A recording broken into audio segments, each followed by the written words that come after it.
Olá, eu sou o professor Maximilian Steiger. Hoje a nossa análise é sobre uma mudança que vai muito além dos números. Nós vamos mergulhar na profunda transformação filosófica que a Emenda Constitucional 132 de 2023 propõe para o sistema tributário brasileiro.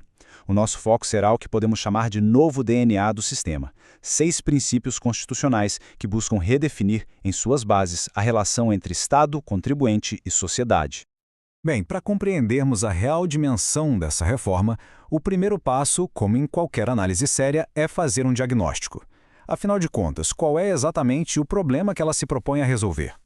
Essa é a pergunta fundamental, não é mesmo? E a resposta, de acordo com as fontes que embasam nossa discussão, pode ser resumida em uma palavra: complexidade.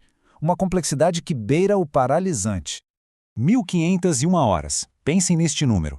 Segundo o Banco Mundial, esse é o tempo médio que uma empresa no Brasil gasta, por ano, apenas para dar conta de suas obrigações fiscais. É um tempo produtivo, que poderia ser investido em inovação, em crescimento, mas que é, na verdade, consumido por um verdadeiro labirinto burocrático. E essa complexidade não é algo abstrato. Ela se manifesta de forma bem concreta, nessa teia de obrigações. As fontes citam uma lista infindável de declarações, muitas delas redundantes, que na prática transformam a vida do contribuinte em uma corrida de obstáculos. Ok. Então, como resposta a esse cenário caótico, a reforma introduz um novo conjunto de princípios orientadores. Vamos começar pelos dois que miram exatamente em trazer mais clareza para o sistema. O primeiro princípio ataca o problema de frente, a simplicidade. A meta aqui é muito clara. As regras e a fiscalização precisam ser mais práticas. O objetivo é que cumprir com as obrigações deixe de ser um fardo tão pesado, tão custoso. E de mãos dadas com a simplicidade, claro, vem a transparência. Elas precisam caminhar juntas. Historicamente, a falta de transparência no Brasil foi notória, e a fonte nos traz um exemplo bastante marcante para ilustrar exatamente isso. A história do Fim Social, que depois virou a COFINS, é um caso de estudo. O tributo nasceu com um propósito nobre, de socorrer vítimas de desastres naturais. Mas, com o passar dos anos, sua alíquota foi subindo, seu nome mudou e seu propósito também foi alterado, sem que houvesse uma prestação de contas clara sobre o que foi feito com todo o dinheiro arrecadado para a finalidade original. Mas a reforma não busca apenas clareza. Ela pretende inserir um senso mais forte de equidade, de justiça, nos próprios alicerces do sistema. Justiça tributária é um pilar da reforma. No entanto, as fontes que analisamos argumentam que esse princípio é violado de uma forma bastante sutil, mas perversa, quando o sistema, na prática, acaba por tributar a própria inflação. Isso corrói o poder de compra e, claro, pesa muito mais no bolso de quem tem menos.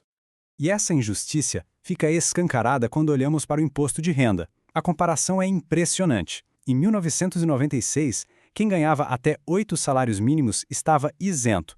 Avançando para 2024, quem recebe acima de 2 salários mínimos já é tributado. Ou seja, na prática, a falta de correção da tabela pela inflação jogou para dentro da base de contribuintes milhões de pessoas de menor renda sem que a lei fosse formalmente alterada para isso.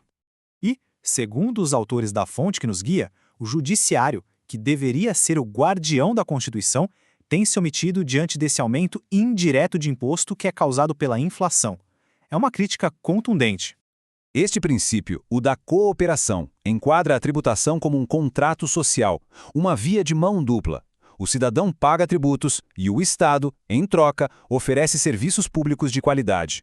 Mas os autores observam um claro desequilíbrio nessa relação.